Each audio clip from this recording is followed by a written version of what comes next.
Oke,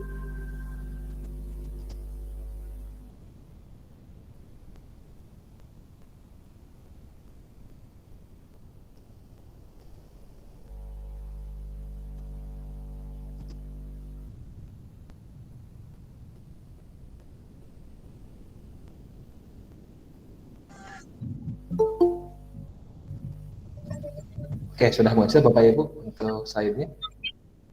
Ada Pak. Ada Pak. Oke, baik. Oke, baik Bapak Ibu, kita masih ke sesi 2 ya. Di mana sesi 2 ini itu pembahasannya itu topiknya itu terkait dengan Information System Introduction. Nah, jadi capaian yang harus diselesaikan oleh Bapak Ibu di sini itu sebenarnya adalah bagaimana refresh kembali dari prasyarat dari mata kuliah APSI, yaitu bahasan-bahasan untuk terkait dengan mata kuliah pengantar sistem informasi.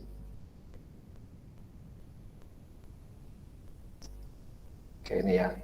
Nah, apa saja yang mesti diinikan ya, yaitu terkait dengan pertama itu adalah elemen dari sistem informasi.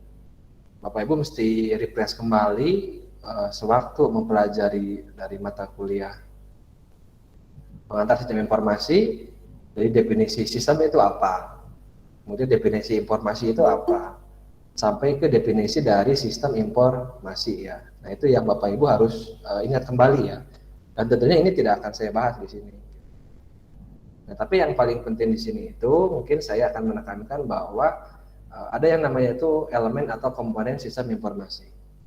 Yang mana di sana ketika sistem informasi itu sudah berbasis komputer, nah di sana itu dia itu akan terjadi perpaduan atau kombinasi dari sekumpulan orang atau juga menyebutnya entitas atau bagian ya. Kemudian ada yang namanya prosedur. Bahasa lainnya ada yang nyebutnya itu bisnis proses, SOP ya. Kemudian ada yang terkait perangkat lunak. Perangkat lunak bisa sistem operasi, aplikasi, dan yang lainnya. Kemudian perangkat keras ya, yang digunakan untuk input atau menerima inputan data ya, atau untuk memproses dan juga untuk menampilkan output. Nah, kemudian berkembang pula konsep penyimpanan namanya database atau basis data, dan juga teknologi komunikasi data ya dengan jaringan komputer baik intranet ataupun internet, atau misalkan bisa juga jaringan yang private itu. Nah, ini semua elemen-elemen yang saat ini itu menyambung dengan apa itu sistem informasi. Oke, itu ya. Jadi silakan untuk ini saya nggak akan panjang lebar. Saya refresh kembali aja untuk ininya ya.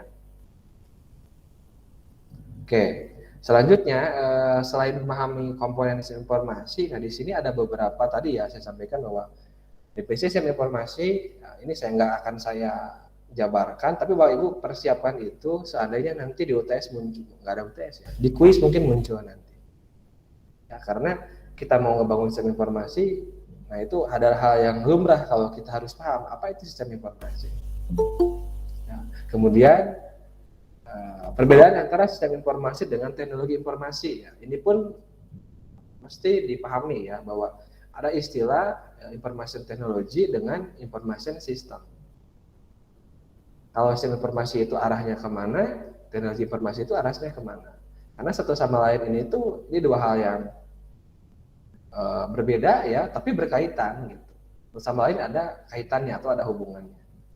Nah, silakan nanti Bapak Ibu explore, cari, ingat-ingat kembali ya, kalau aspek teknologi dengan aspek sistemnya. Oke, itu ya. Kemudian apalagi ya yang mesti diinikan itu selanjutnya adalah klasifikasi atau jenis informasi. Informasi itu Bapak Ibu banyak jenisnya ya. Ada yang sifatnya transaksional, ada yang sifatnya itu manajerial, ada yang sifatnya dari sistem support, ada yang sifatnya pemetaan dan sejenisnya ya. Nah, Bapak Ibu nanti buka-buka kembali di pembahasan PSI ya. Jadi kita pun bisa ngebangun satu sistem itu tergantung klasifikasi atau jenisnya. Nah, di sini pentingnya di sini nanti kita akan mengetahui kompleksitas gitu. Jadi ada yang mulai yang sistem yang sederhana sampai sistem yang kompleks. Nah, tergantung dari jenis-jenis sistem yang Bapak Ibu telah pelajari dulu di pengantar SI.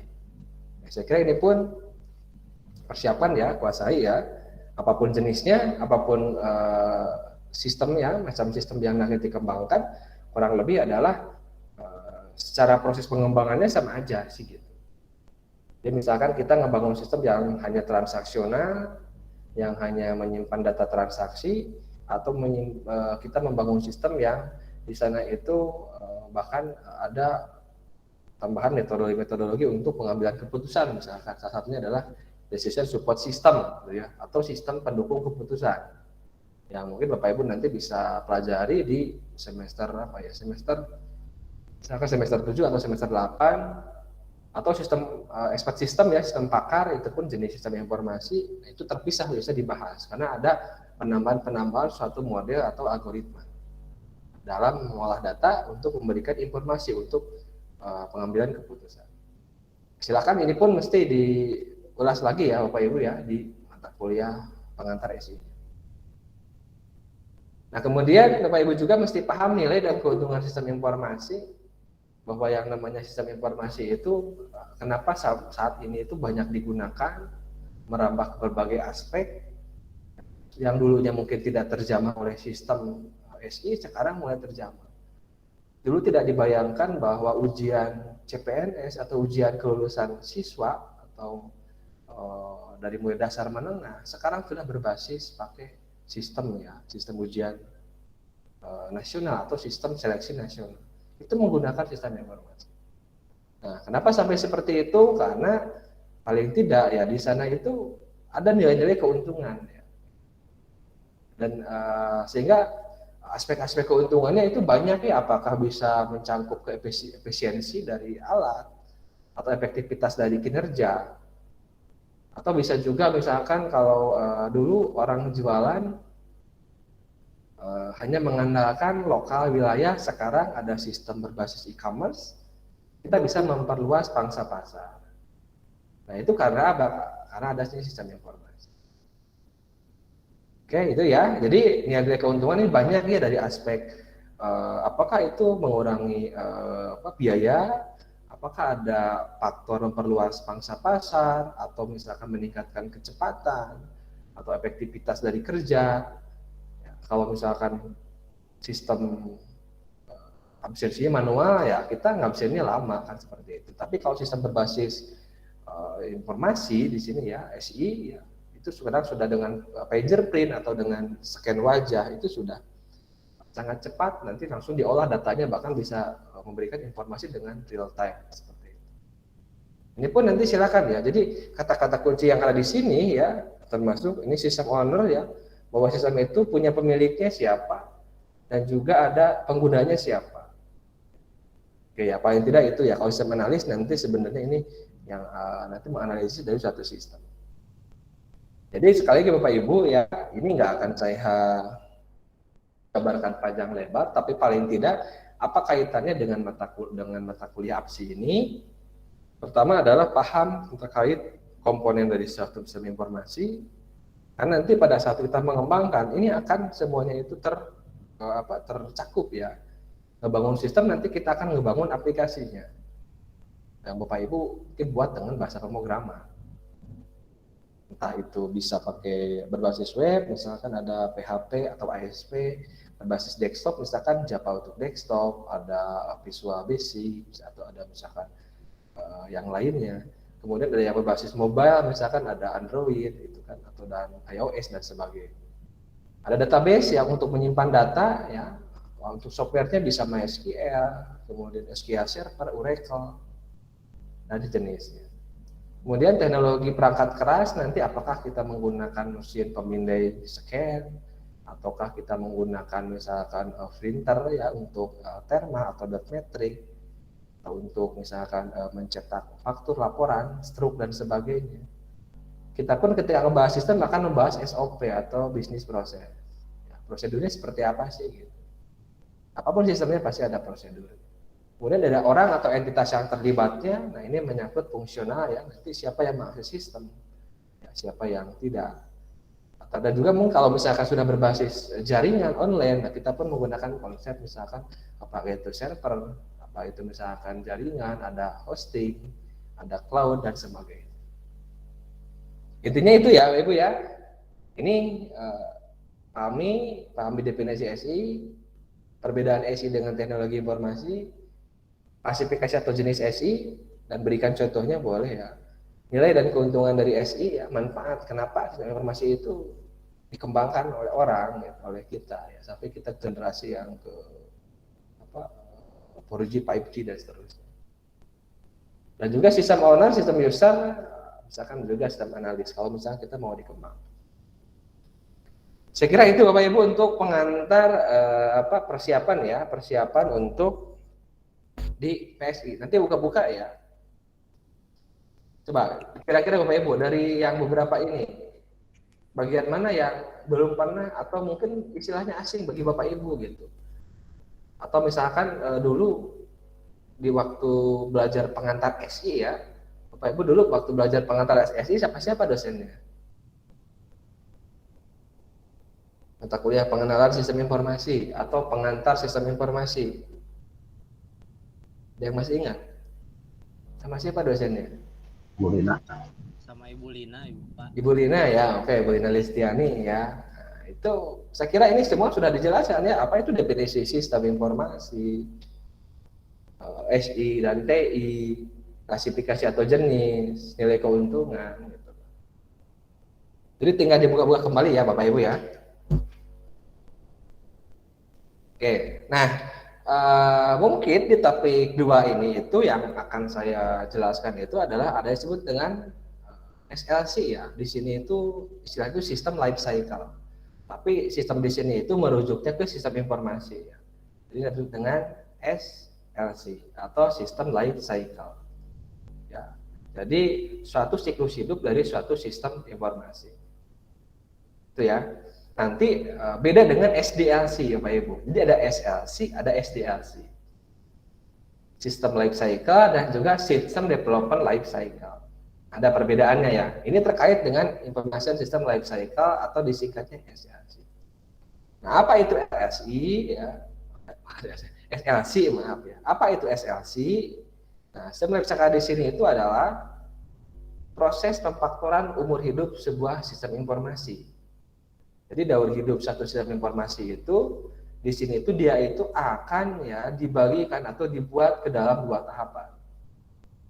Ya, yaitu pada saat tahapan sistemnya itu dikembangkan atau tahapan pengembangan sistem, dan yang kedua adalah di sini itu pada tahap sistem itu dioperasikan ya, dan dirawat tentunya.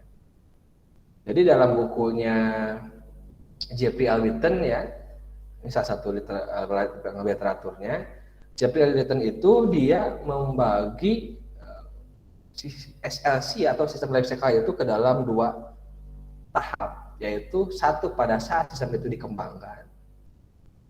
Kemudian ketika beres dikembangkan, dia itu nanti akan dioperasikan sistem tersebut, sistem informasi tersebut. Nah, ketika dioperasikan tentunya akan dirawat ya, di maintenance dan sebagainya. Nah, kemudian ketika beres satu saat pada saat nanti misalkan sistem tersebut dioperasikan dan ternyata sistem tersebut itu dirasa butuh ada perubahan atau butuh peningkatan atau ada muncul permasalahan, nanti dia akan kembali ke pengembangan. Setelah beres dikembangkan, sistemnya ready, dioperasikan. Terus seperti itu. Makanya disebut dengan siklus. Cycle ya, life cycle atau siklus itu. Nah, penjabarannya adalah pertama adalah kita akan ngebangun sistemnya. Ya, ngebangun di sini adalah apa? Berarti kita menggunakan konsep pengembangan sistem. Nah, ini adalah berarti mata kuliah kita ini Bapak Ibu ya. Kita itu belajar bagaimana cara untuk membangun atau mengembangkan suatu sistem informasi. Ya. Nah, sedangkan ketika beres dibangun selesai, nah, misalkan ngebangun itu kan bisa ngebangun oleh internal organisasi. Atau organisasi meng-hire orang untuk membangunkan sistemnya. atau mungkin dia beli ke perusahaan untuk jasa misalkan sistem development ya, ke jasa suatu perusahaan ya yang menggunakan untuk sistem informasi. Nah, ketika beres ya sistemnya dibangun ya, tinggal di deploy ya, kemudian digunakan si aplikasinya, nanti kemudian kita akan menggunakan sistem tersebut, dipakai ya, kemudian ya selama dipakai ya dirawat gitu. Nah, kemudian setelah di sekian lama sistem tersebut dipakai, ya kita rawat, mungkin pada akhirnya juga kita perlu melakukan satu pengembangan ulang sistem yang baru, berarti masuk lagi ke fase itu. Jadi itulah yang disebut dengan siklus ya. Dan kalau digambarkan Bapak Ibu kurang lebih seperti ini. Ya. Jadi yang satu adalah tahap ya siklus proses pengembangan sistem, yang satu adalah proses operasi dan perawatan sistem. Nah, kalau misalkan begini Bapak Ibu ya, perusahaan Bapak Ibu tempat kerja misalkan sistem untuk informasinya, misalkan sistem untuk entah itu misalkan presensi kehadirannya, ataupun misalkan sistem apapun lah ya untuk transaksinya, atau pengolahan inventaris barangnya, misalkan itu tergantung sistemnya lah. Saya ambil contoh misalkan Bapak Ibu saat ini perusahaan itu belum menginventarisasi barang-barang yang ada, aset misalkan aset bergerak, tidak bergerak gitu. Saat ini hanya berupa data di Excel misalkan. Katakanlah itu dikembangkan Bapak Ibu ya. Kembangkan sistem tersebut, nah berarti masuk ke proses ini Bapak Ibu. Proses pengembangan sistem. Nah, ini akan menggunakan metodologi pengembangan sistem. Nah, disebutnya itu adalah nanti prosesnya adalah SDAC itu di sini Bapak Ibu gitu. Nanti ada tahapannya gitu. Jadi SDAC itu proses pengembangan itu nanti punya tahapan. Ada perencanaan, analisis, desain, kemudian coding, testing, baru implementasi misalkan tahapan. Anggaplah dalam sekian waktu, sebulan, 2 bulan, 3 bulan, dibuat sistemnya, database-nya, aplikasinya, prosedurnya, kemudian dilakukan coding, ya, sampai di testing, sudah oke di user, kemudian diimplementasikan. Nah, berarti konversi ke sini, dipasanglah sistem tersebut, sistem inventaris di kantor tersebut itu. Dioperasikan, misalkan dioperasikan oleh siapa? Oleh user tentunya. Ya. Siapa usernya? Misalkan bagian inventaris. Kemudian teknologinya kemudian dipasang. Nah, dia menggunakan teknologi informasi yang telah dipilih. Misalnya kalau berbasis desktop ya dipasang di sebuah komputer atau laptop. Kalau berbasis client server, berarti di install kliennya. Kemudian di servernya dipasang aplikasinya, kemudian dihubungkan. Itu bentuknya dioperasikan ya dalam sehari-hari, ada barang masuk, diinput, ada aset baru yang masuk di data. Kemudian ada perubahan aset dari yang bagus kondisi jadi rusak, dimusnahkan. Dioperasikan terus. Ketika sehari-hari ada maintenance misalkan, ketika maintenance dari hardware-nya, apakah ada backup datanya, kemudian misalkan ketika ada data tersebut harus dikirim, ketika tintanya habis diganti tintanya, itu berarti dioperasikan sistem dan juga dirawat. Nah, ini menggunakan teknologi informasi tadi. Nah, mungkin pada satu masa ya, sistem yang awalnya berbasis desktop di sini itu dirasa misalkan perlu pengembangan ulang. Misalkan pimpinan kalau berbasis desktop ketika tiap meminta laporan harus dicetak, di print gitu kan. Nah, oke lah kembangkan ulang sistemnya berbasis web supaya bisa di-online-kan. Nanti pimpinan bisa login akun sendiri akunnya, kemudian dia bisa ngecek sendiri seperti itu. Laporan-laporan atau reporting dari aset yang dimiliki oleh perusahaan. Dikembangkan lagi di sini dengan tahapan tertentu, dengan metode tertentu oleh orang-orang spesialis pengembangan sistem. Setelah oke, nanti dipasang lagi, dioperasikan lagi. Nah, terus seperti itu Bapak Ibu ya, makanya di sini disebut dengan sistem life cycle. Nah, yang sebelah kiri di sini proses pengembangan sistem itu disebut dengan SDAC. Ini ruhnya mata kuliah ini, kita akan belajar cara membangun sistem atau pengembangan sistem. Nah, tapi ketika kita sudah beres membangun sistem, itu kan sistem dioperasikan. Dan juga dirawat. Nah, ini sebenarnya kalau di jurusan sistem informasi itu ada mata kuliah terpisah. Itu mata kuliah apa? Itu mata kuliah namanya itu adalah ada IS operation ya, atau IT IS operation. Jadi ketika sistem dioperasikan, bagaimana kita merawatnya, bagaimana kita memaintenance-nya, bagaimana kita melayaninya. Nah, itu ada mata kuliah khusus. Disebut IT Service Management atau IS Management. IS IT Operation atau IS Operation. Namanya bisa beda-beda. Tapi kalau ini adalah System Development. Ini kita akan pelajari yang bagian ini.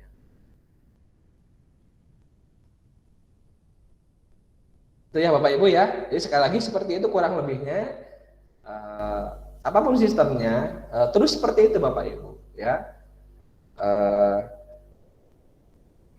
Penjabarannya di sini tadi ya, perkembangan sistem berasal dari siklus hidup sistem. Nah, jadi kita yang mata kuliah kita ini, SDLC kita, ya, pengembangan sistem itu berasal dari sistem yang tadi. Gitu. Ya, jadi nggak bakal ada pengembangan sistem ya kalau misalkan siklus hidupnya itu tidak ada. Jadi Bapak Ibu ya jangan dikira bahwa ketika nanti perusahaan Bapak Ibu ya melakukan suatu proses pengembangan sistem, setelah itu selesai gitu. Iya, selesai sih pengembangannya. Tapi setelah itu kan sistem itu dioperasikan. Ya. Kalau pakai internet ya baru sewa internet, bayar internet. Ketika sistem dioperasikan harus dijamin kan nanti internet itu tidak error, karena kalau internetnya error nggak bisa dipakai transaksi. Itu adalah IT operation atau IS operation. Itu ya. Jadi di sini kita itu akan fokus ke sini ya, fokus sekali lagi ke bagian yang kiri ini Bapak Ibu. Kita tidak fokus ke apa? Ke bagian yang kanan. Jadi setelah sistem itu oke diuji, di testing udah oke, dipasang implementasi, pengembangan sistem selesai. Selanjutnya, nah perlu sebenarnya ada penekanan di mata kuliah ini. Ini yang sering mungkin dilewatkan bahwa seolah-olah bahwa dengan mengembangkan sistem itu selesai. Ya. Padahal iya selesai itu pengembangannya. Tapi penggunaan sistemnya, operasional sistemnya itu juga perlu dirawat Bapak Ibu. Itu ya, oke. Nah, kita fokus di sini pengembangan sistem. Nah, di sini ada dua kejadian kunci yang memicu tadi ya, yaitu adanya konversi, yaitu ketika sistem berputar dari pengembangan ke operation. Ya, dari IT development ke IT operation, dari IS development ke IS operation. Kemudian ada yang kedua adalah penuaan atau penurunan namanya obsolescence. Di sini itu adalah ketika sistem berputar dari operation, ya, ketika IS itu dioperasikan atau dirawat ya ke pengembangan ulang. Jadi ini ya, ini konversi dari setelah selesai dikembangkan, dibangun sistemnya, diterapkan. Ketika diterapkan muncul berbagai masalah, muncul ada interupsi baru atau muncul opportunity baru untuk dikembangkan. Nah, dikembangkanlah sistemnya ini, pindah ke sini. Kayak itu mungkin Bapak Ibu gambaran mengenai ini referensinya ya, ini bukunya Jerry Witten ya. Ini boleh dibaca juga. Terkait dengan sistem life cycle. Dan Bapak Ibu nanti kalau misalkan di kuis atau di UAS ya, berikan contoh suatu sistem life cycle. Nah, Bapak Ibu contohkan aja salah satu sistem gitu. Ya, contohkan aja salah satu sistem informasi. Atau kalau misalkan Bapak Ibu sering bingung dengan aplikasi bisnis ya, satu aplikasi software yang di sana itu akan menangani transaksi bisnis itu juga dikatakan sistem informasi ya. Contohnya seperti itu. Bapak Ibu misalkan bisa menganalogikan contoh misalkan ya Bapak Ibu ketika Gojek itu rilis ya, maaf sambil contoh ya, tidak ada promosi atau apapun. Misalkan ketika Gojek rilis Bapak Ibu ya, Gojek itu rilis itu waktu itu fokus ke apa? Ke layanan untuk antar penumpang. Ya, jadi ketika awal rilis Gojek itu fokus ke layanan antara penumpang. Dia mengantarkan, dia punya ide membangun satu sistem ya dengan berbasis mobile ya. Dia menghubungkan antara penumpang konsumen ya yang memerlukan jasa angkutan pertama itu ojek ya, makanya itu dengan Gojek gitu ya. Dan juga dia bermitra ya, bukan memperkerja tapi bermitra dengan driver. Nah, dia sistem tersebut itu menghubungkan sehingga jalanlah misalkan Gojek, GoRide ya atau misalkan Gokarnya itu. Ya, taruhlah dalam konteks di sini misalkan anggaplah pertama itu dia itu kembangkan sistem Gojek sama GoRide sama Gokarnya. Kemudian diuji, di testing, sudah oke, di coding, kemudian diimplementasikan, dirilis ya, dipublish, rilis, dideploy ya, kemudian dioperasikan. Berjalan tuh Gojek ya, orang pesan, terjadi transaksi dan sebagainya, dirawat ya, di servernya di maintenance dan seterusnya. Nah, kemudian ada pasti lagi bahwa ternyata Gojek itu dia punya ide baru atau dia punya case baru ya. Tidak hanya yang dibutuhkan itu tidak hanya mengantarkan orang ya, atau tidak hanya mengantarkan penumpang ya. Nah, dia punya ide misalkan bikin bagaimana kalau kita melayani pengiriman barang. Muncullah dia pengembangan lagi misalkan namanya itu ada GoBox ya atau GoBox ya misalkan untuk barang. Atau juga dia punya ide misalkan GoShop atau GoFood ya. Artinya yang diantarkan barang, tapi barang tersebut itu adalah yang dibeli oleh konsumen. Konsumen dia butuh makanan, dia beli ke merchant atau ke toko-toko penyedianya. Nah, toko tersebut nanti tidak mengirimkan barang, tapi dikirimkan oleh driver. Nah, dia dikembangkan di sini tuh pasti teorinya. Kemudian setelah dirilis, ya oke, diuji coba, oke, rilis, dikonversi, rilis, dioperasikan sampai sekarang.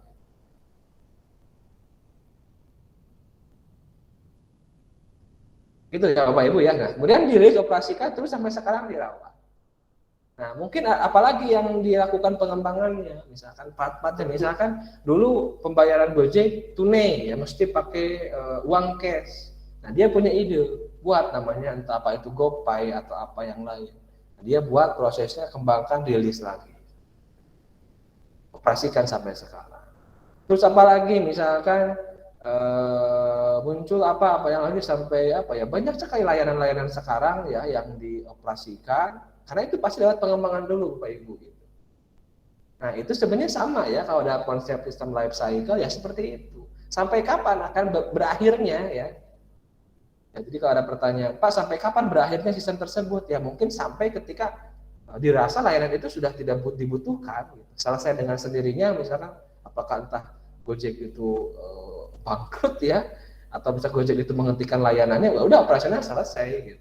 Nggak ada lagi proses pengembangan, artinya ini udah opsi dengan sendirinya. Nah, kurang lebih mungkin gambarnya seperti itu Bapak Ibu, baik yang sistem berbasis startup ya, Gojek itu produk-produk startup ya yang saat ini banyak digunakan, itu juga konsep ngebangun satu aplikasi di sana, aplikasi bisnis ya, orang nyebutnya juga sama satu sistem ya. Kemudian sama juga dengan kalau Bapak Ibu kita membangun yang di organisasi masing-masing. Saya kira itu Bapak Ibu menyangkut terkait sistem life cycle. Barangkali ada pertanyaan, mangga silakan.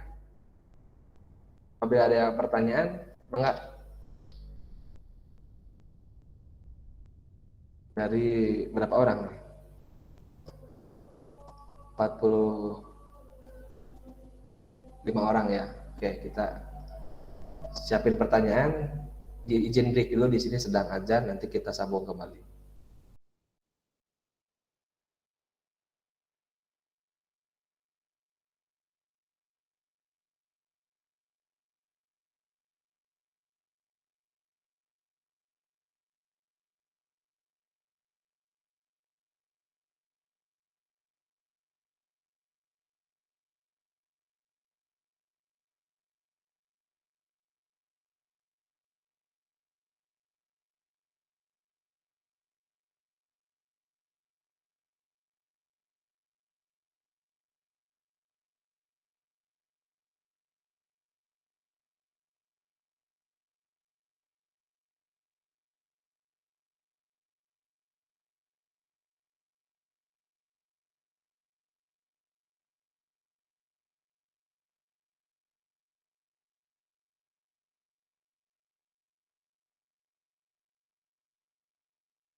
Oke, mangga Bapak Ibu, apakah ada pertanyaan seputar bahasan yang barusan saya sampaikan?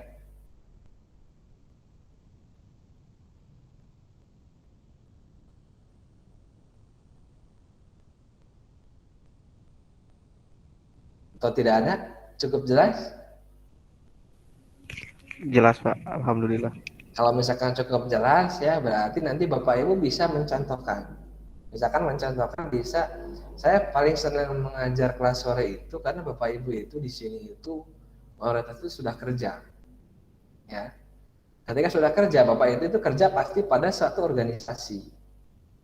Ataupun kalau punya wirausaha, mudah-mudahan wirausaha tersebut itu ya terkait di organisasi yang bisa bisa dilakukan ini ya, yang punya sistem lah.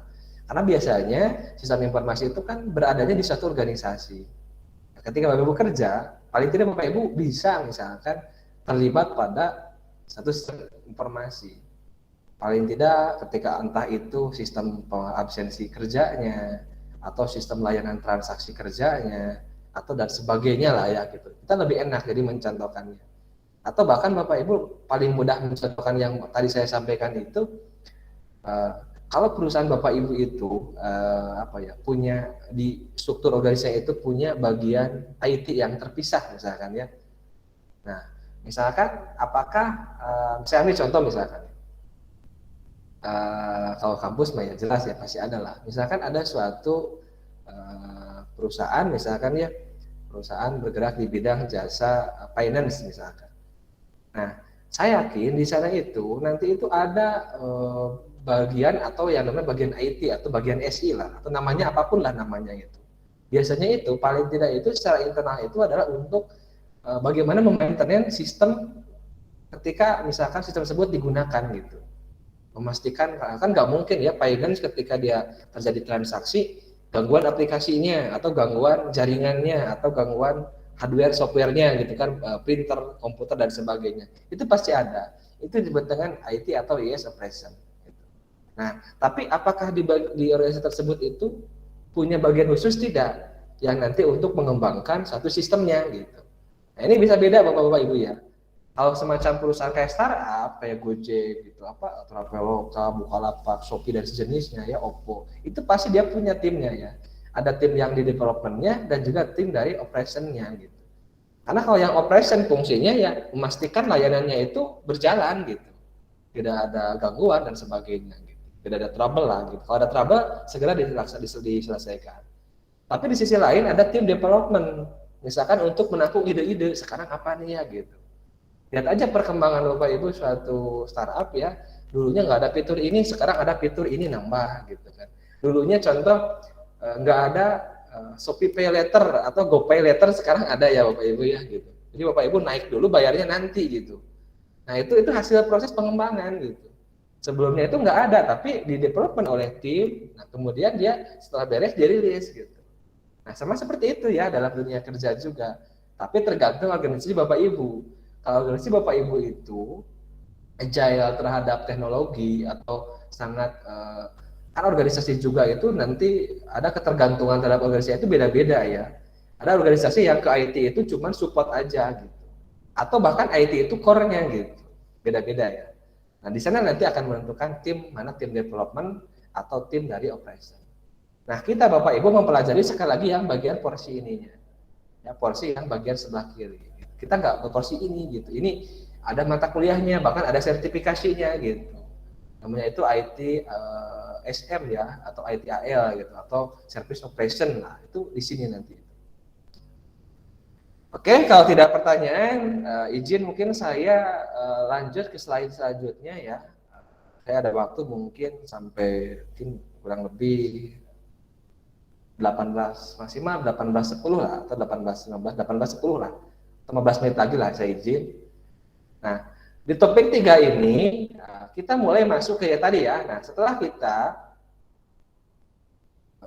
kita paham bahwa ada satu fase atau tahapan siklus yaitu pengembangan, sedangkan yang satu lagi operasi, kita fokus ke pengembangan. Nah inilah menjadi core mata kuliah kita Bapak Ibu di sini ya. Ini beda slide ya, slide yang ketiga. Nah kita masuk konsep dasar pengembangan sistem. Nah, tentunya berkaitan dengan yang tadi ya. Jadi kita bercerita bahwa ketika kita mau merilis suatu fitur atau layanan, atau ketika sistem di kita itu nanti dalam konteks itu harus ada pengembangan ulang. Nah, di sini nanti kita akan mempelajari pertama itu dengan prinsip 5W 1H. Ada what-nya, W, ada juga why, mengapa, ada juga where, di mana, siapa ya yang terlibat dalam pengembangan sistem. Ada juga apa di sini adalah when, kapan, dan terakhir adalah how, bagaimana. Jadi kita pakai rumus 5W 1H, Bapak Ibu. Oke, kita lihat satu persatu. What-nya di sini adalah apa itu pengembangan sistem informasi. Nah, sebagai definisinya, salah satu definisinya ya, saya ambil pengembangan sistem informasi di sini itu berarti kita akan menyusun atau membangun sistem yang baru untuk mengganti sistem yang lama. Sini ya jelas ya. Jadi mengembangkan sistem adalah ada sistem yang baru yang akan kita susun atau kita bangun, kita buat untuk mengganti sistem yang lama. Nah, di sini ditambahkan baik secara keseluruhan, artinya full ya, berarti kalau seandainya semuanya betul diganti total, berarti itu full gitu. Nah, ataupun kita hanya memperbaiki atau mengembangkan bagian-bagian tertentu dari sistem yang lama. Jadi itu definisinya ya, kalau secara pengertiannya. Jadi ketika kita mendengar istilah di perusahaan kami sedang mengembangkan sistem, oh berarti dia itu nanti mau mengubah sistem yang lamanya ke sistem yang baru.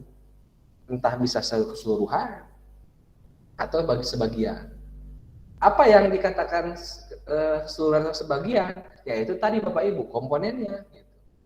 Ingat SI itu adalah sekumpulan komponen atau elemen-elemen penyusun ya, yang saling kerjasama. Tadi ya di slide yang tadi kan jelas ya, komponen yang tadi itu ada apa? Ada faktor orangnya kah? Apakah hardware-nya? Apakah aplikasinya? Apakah database-nya atau bisnis prosesnya atau dan yang lain-lain. Nah, di antara semua ini kalau semuanya itu berubah, berarti itu artinya kita mengembangkan sistem secara keseluruhan. Tapi kalau hanya bagian tertentunya, misalkan kita hanya update dari sisi aplikasinya dirubah karena apa? Karena ada prosedur atau fitur yang baru ya, atau ada bisnis baru ya yang kita tambahkan, otomatis aplikasi menyesuaikan, database menyesuaikan, berarti kita parsial. Nah, ini sama berlaku ya Bapak Ibu ya, baik yang mengembangkan sistem dalam konteks di organisasi ya, ataupun dalam konteks perusahaan dengan startup. Nah, jadi ini dari si what ya, what di sini apa itu pengembangan sistem, sekali lagi itu. Ketika kita merubah atau mengganti sistem yang lama oleh sistem yang baru, baik secara keseluruhan atau memperbaiki bagian tertentu, misalnya bisa itu faktor softwarenya, hardwarenya, atau misalkan orang-orangnya, kemudian database basis datanya atau bisnis prosesnya, gitu. Itu mungkin bisa menjadi acuan ya, yang disebut dengan pengembangan sistem. Contohnya apa? Nah, contohnya banyak Bapak Ibu yang tadi saya contohkan juga sama ya. Ketika dulu di desa Bapak Ibu ya, dulu di desa bagaimana mendata, mengolah data desa, ya, data penduduk, data misalkan kalau ada proyek program gitu kan, entah itu masih manual atau menggunakan komputer tapi belum komputerisasi ya, hanya menggunakan aplikasi spreadsheet seperti itu. Nah, tiba-tiba dibangunlah satu sistem sehingga Bapak Ibu yang kerja di desa sekarang apa-apa harus berbasis aplikasi atau berbasis sistem. Nah, itulah perubahan dari sebelumnya manual menjadi berbasis komputer, ada aplikasi khusus, itu adalah proses pengembangan sistem.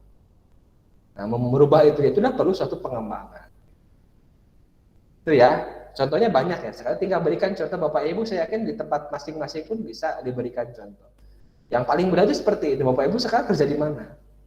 Nah, kalau saya kerja di kampus di STMIC. Nah, dulu saya di kampus kami pun ya sama, terjadi beberapa kali pengembangan gitu. Mulanya sistem PMB-nya itu berbasis manual ya, yang daftar dicatat ke buku pendaftaran, dikembangkan ke berbasis desktop sistemnya itu. Tiba-tiba muncul internet ya, pendaftaran online. Nah, ada kita kembangkan lagi menjadi berbasis online. Itu suatu proses pengembangan. Nah, silakan berikan contoh yang lain. Oke, nah kalau digambarkan seperti ini Bapak Ibu. sistem yang lama, ya, proses pengembangan, sistem yang baru, gitu ya. Oke, nah ini sekali lagi fase apa fase pengembangannya. Ketika sistem yang baru, itu berarti tinggal dioperasikan kan sistemnya seperti itu. Nah itu tidak di kajian ini ya, itu di kajian IS operation. Jadi kita concernnya bahwa sistem yang lama itu kita kembangkan jadi sistem yang baru. Bagaimana nanti dioperasikan, dirawat dan sebagainya itu adalah di bagian IS operation, tidak di IS development. Kita fokus ke ini. Oke, sekarang W yang kedua tadi W yang pertama what adalah why. Nah, mengapa gitu kan? Mengapa orang-orang, mengapa organisasi, mengapa pihak-pihak yang punya sistem itu dia itu melakukan pengembangan sistem. Nah, mengapa di sini pasti akan merujuk ke apa yang latar belakanginya sehingga sistem itu dikembangkan. Kemudian bisa berikan contoh. Ini kuncinya ya. Kenapa misalkan Gojek atau Tokopedia atau Shopee merilis fitur-fitur baru gitu, layanan-layanan baru seperti itu. Atau mengapa mungkin pemerintah ya dulu sistem KTP masih manual diganti sistem berbasis printer cetak desktop, kemudian sistem berbasis elektronik dan seterusnya. Kenapa dulu bayar pajak harus ke Samsat, sekarang bisa bayar di mana saja? Kenapa bayar apapun sekarang bisa sebenarnya? Kenapa dilakukan seperti itu? Gitu ya. Oke, nah di sini ya. Nah di sini ada 3 faktor penting, Bapak Ibu ya, yang di beberapa referensi ya, beberapa buku, nanti saya di belakang dicantumkan.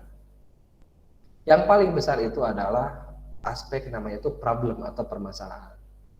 Jadi sistem yang lama itu dikembangkan jadi sistem yang baru, itu adalah ketika sistem yang lama itu dirasa muncul berbagai masalah. Nah dengan pengembangan sistem nanti tujuannya adalah memecahkan masalah tadi. Nah, kedua adalah aspek opportunity atau kesempatan. Ya, mungkin dirasa aspek masalah problemnya itu, oh ini bagi kami itu bukan masalah, tapi kami ada peluang nih, ada opportunity ya.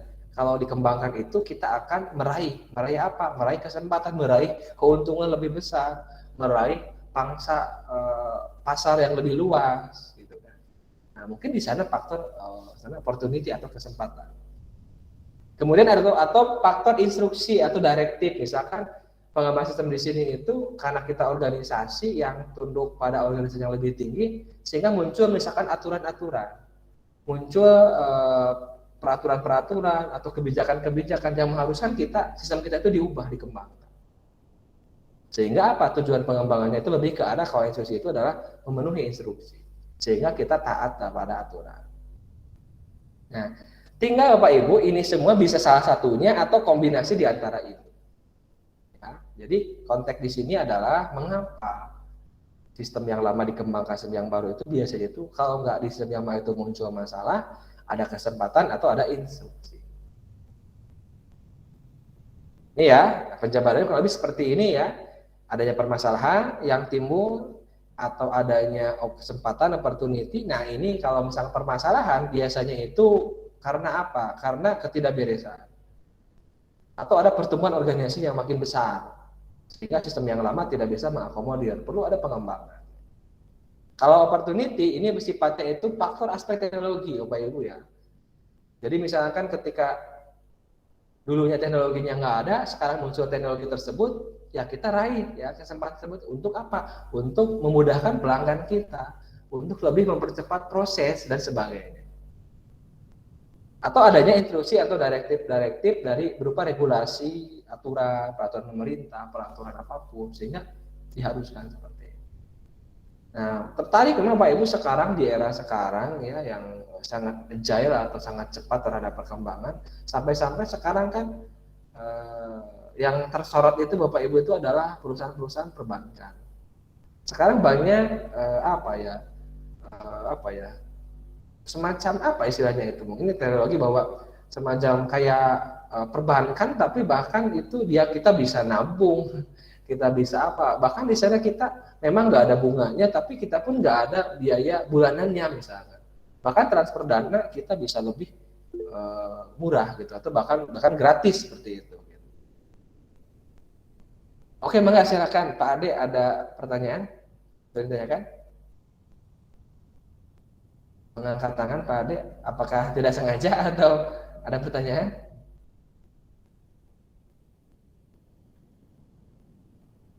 Oke, tidak sengaja kayaknya. Tidak sengaja Pak, maaf Pak. Oke, nggak apa-apa. Oke. Barangkali ada yang darurat atau apa, nggak apa-apa. Saya lanjut ya seperti itu. Nah, itu menarik ya gitu. Itu sangat menarik nih gitu kan. Menarik bahwa sekarang misalkan lah, saya ambil satu persatu lah misalkan ya. Bapak Ibu cari cara nyari mudahnya adalah seperti ini. Ketika di organisasi Bapak Ibu misalkan gini, contoh ya.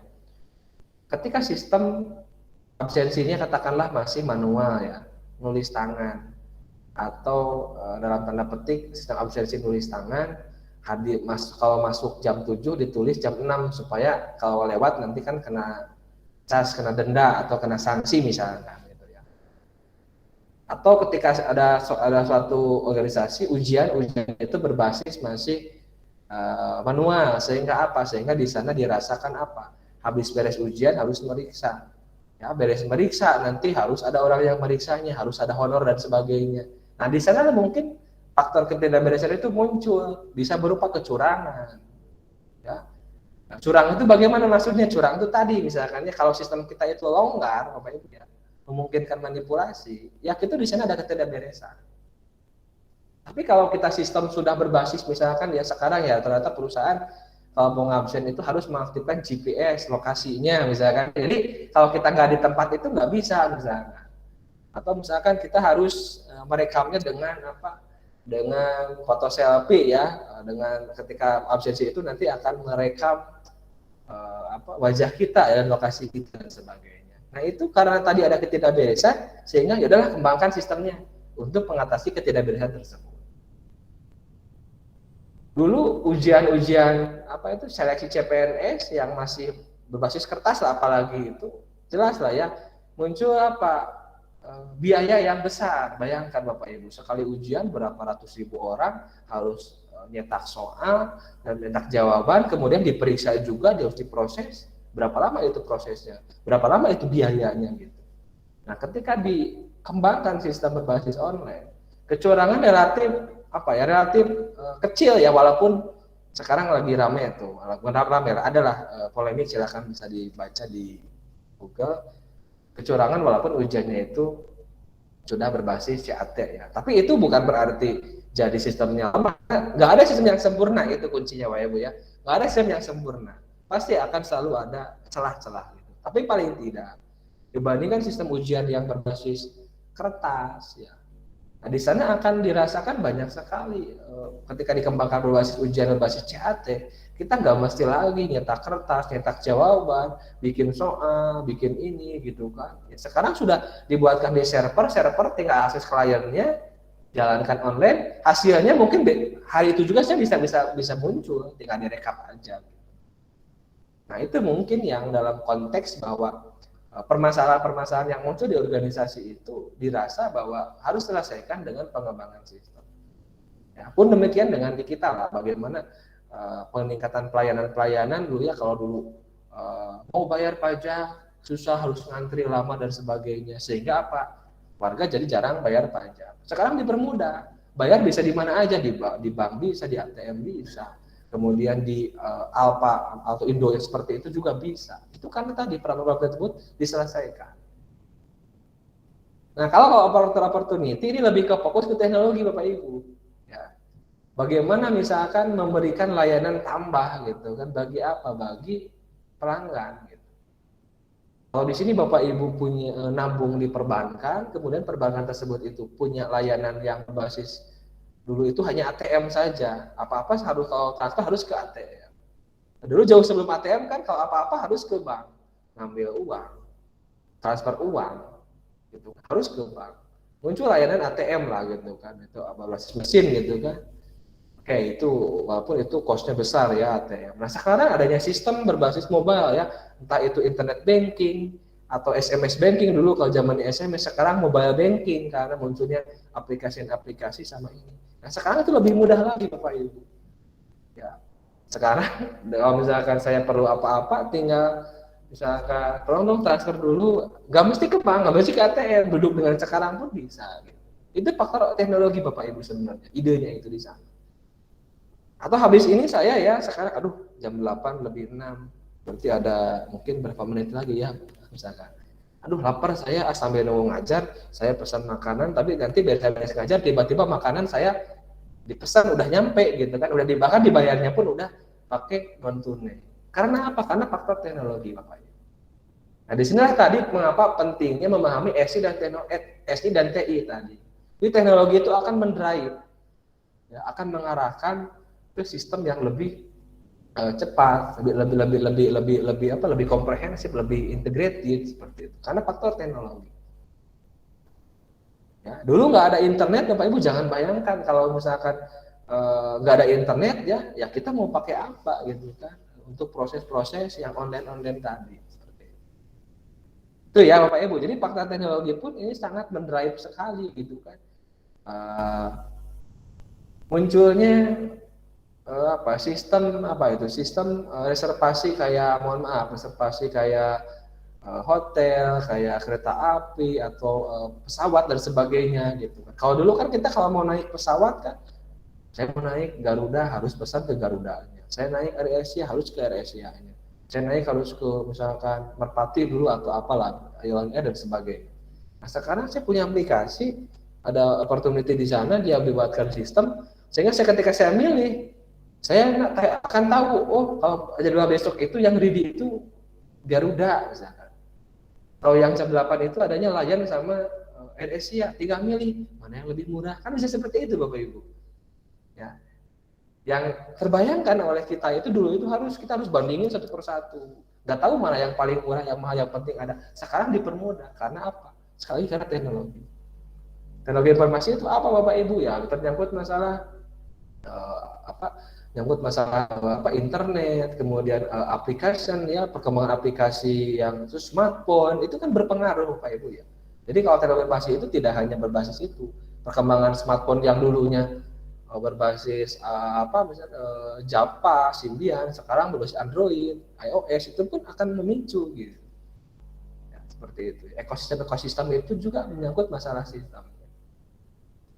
Nah, ketika masalah instruksi atau direktif ini biasanya regulasi atau aturan pemerintah. Misalkan aturan perbankan terhadap suatu jasa keuangan, di mana jasa keuangan itu kalau mungkin koperasi ke bawah bolehlah masih keuangan itu masih berbasis buku atau manual. Tapi kalau untuk sudah level ke lembaga penyimpanan dana atau bank-bank kecil atau sebelum bank itu apa tingkatannya ya? Ada kayak semacam lembaga pinjam gitu.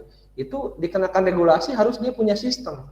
Supaya apa? Supaya dia bisa ngecek nasabah, ngecek money laundering atau BI checking dan sebagainya. Gitu. Nah itu mau nggak mau entity tersebut itu dia harus punya sistem. Gitu. Contohnya seperti itu. Ataupun regulasi terhadap fintech ya atau terhadap beberapa mungkin kayak semacam layanan jasa yang lain lah itu sehingga mengikat bahwa ada institusi tersebut, otomatis organisasi harus meningkatkan sistemnya berbasis komputer. Ya, tidak cukup dengan manual. Nah, yang terdampaknya sekarang ya kayak sekolah-sekolah aja dulu Bapak Ibu. Dulu sekolah mana ada pelaporan harus melaporkan data siswa kirim ke dinas gitu ya. Tiba-tiba kirim data bantuan kirim ke pusat. Sekarang tiba-tiba dibuatkan sistem oleh pemerintah, dia ikutin regulasi, ya mau nggak mau sekarang dia pakai sistemnya gitu. Ada Dapodi, mau ngajuin bantuan bos, ada langsung update, sinkronisasi, itu karena apa? Karena ada direksi dari atas gitu yang mengharuskan dia menggunakan sistem. Walaupun dia tidak mengembangkannya oleh orang lain, tapi dia harus menggunakan sistem tersebut. Nah, ada pengembangan itu adalah berawal dari adanya aturan. Ya.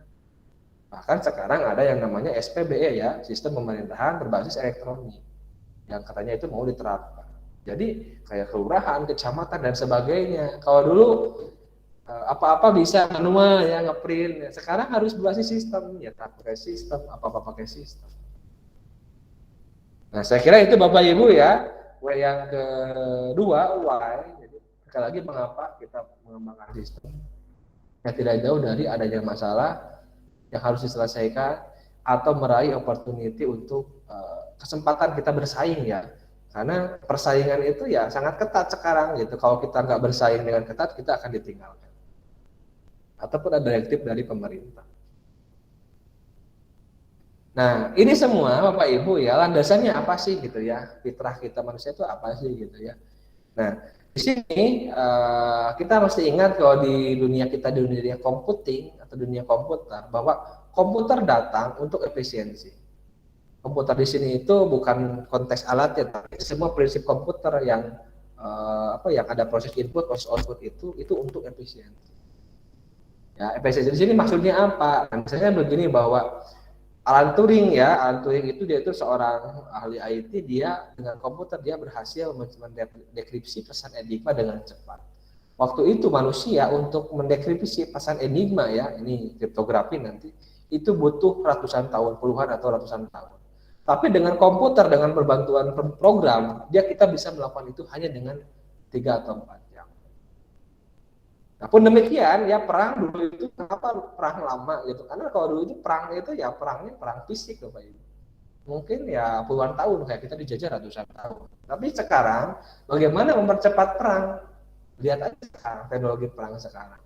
Tidak hanya perang dari sisi fisik, sekarang perang cyber pun bisa terjadi. Makanya di sini bahwa komputer yang datang untuk kita itu sudah untuk efisiensi. Tadinya ngetik di mesin ketik lama, ada komputer lebih cepat. Tadinya ngetik ada kesalahan, nggak bisa dihapus, sekarang bisa diperbaiki. Tadinya mau ngirim sesuatu, ya, dikirim via pos, paket pos, sekarang bisa kirim ada email. Nah, itu kan teknologi, Bapak Ibu. Nah, komputer itu adalah bagian dari teknologi informasi. Makanya kenapa teknologi informasi sangat berperan vital terkait perkembangan sistem informasi. Oke, ini ya komputer, dia akan menjadi alat efisiensi, mengurangi biaya, mempercepat waktu, ya, dan juga meningkatkan pendapatan. Nah, sekarang kan dengan adanya komputer, pendapatan gitu ya, sekarang aja jangan dibayangkan Bapak Ibu sekarang bahwa teknologi-teknologi yang sekarang itu, yang dulunya itu tidak pekerjaan yang berbasis komputer, sekarang justru lebih banyak dibandingkan yang tidak berbasis komputer. Seperti itu.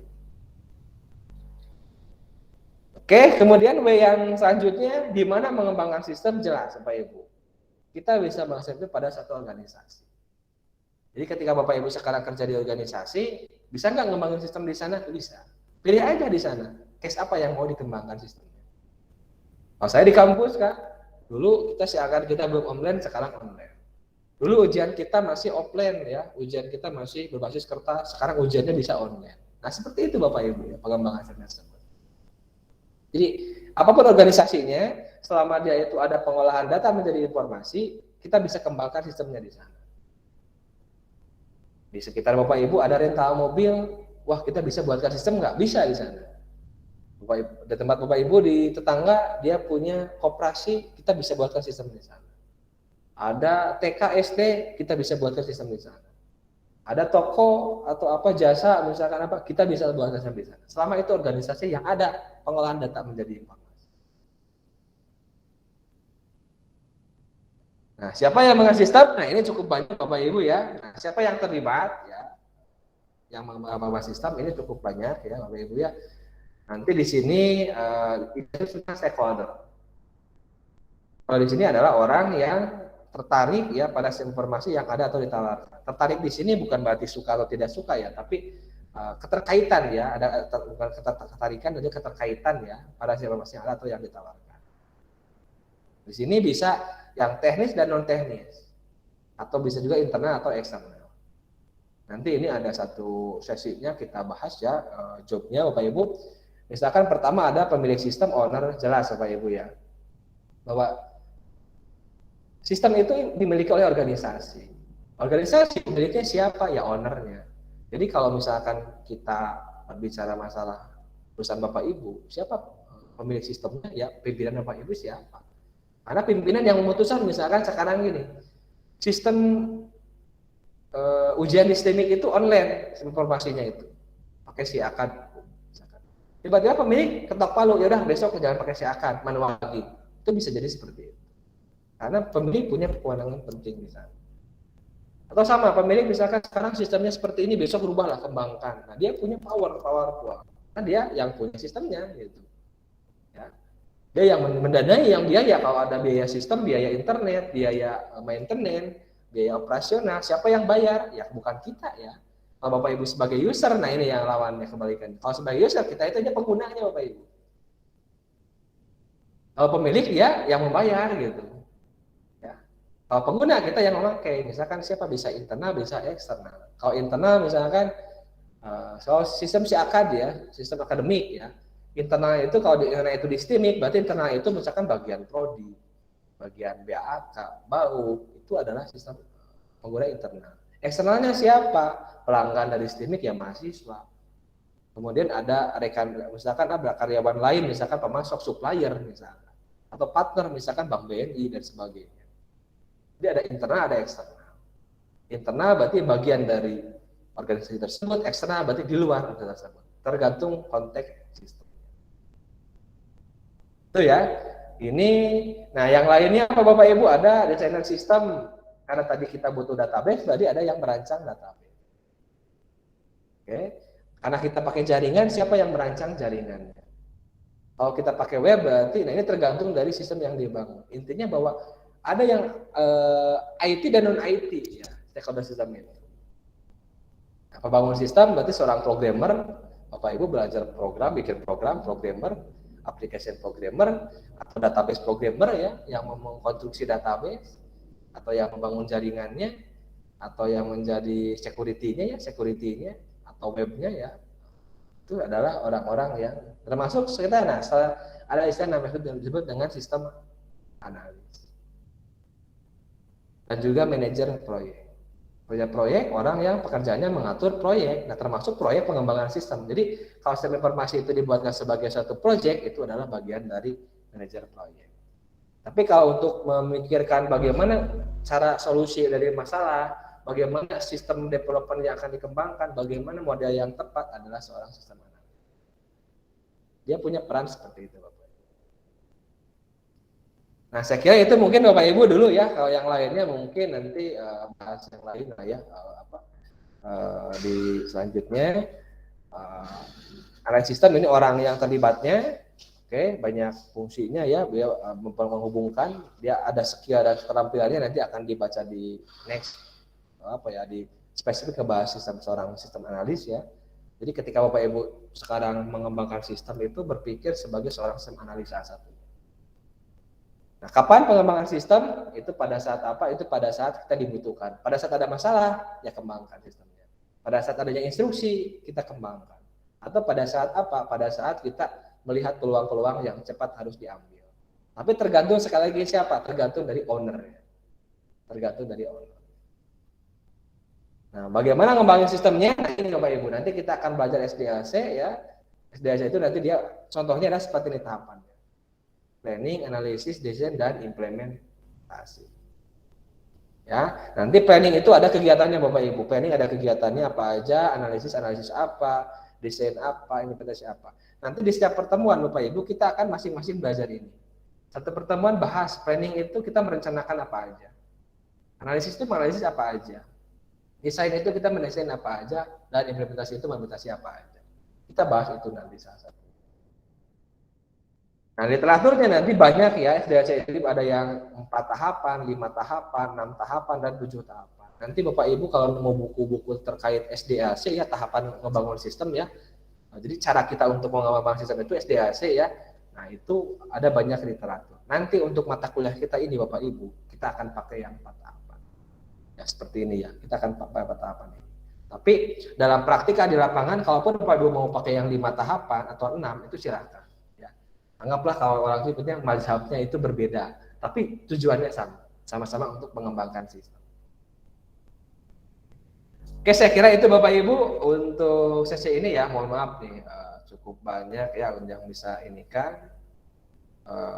Jadi kurang lebihnya hari ini kita pelajari konsep sistem life cycle dan juga apa itu konsep dasar pengembangan sistem dari mulai what, why, where, who, when, dan how. Jadi kita SDLC itu adalah cara kita untuk mengembangkan sistem. Oke, paling itu mungkin Bapak Ibu yang bisa saya sampaikan ya.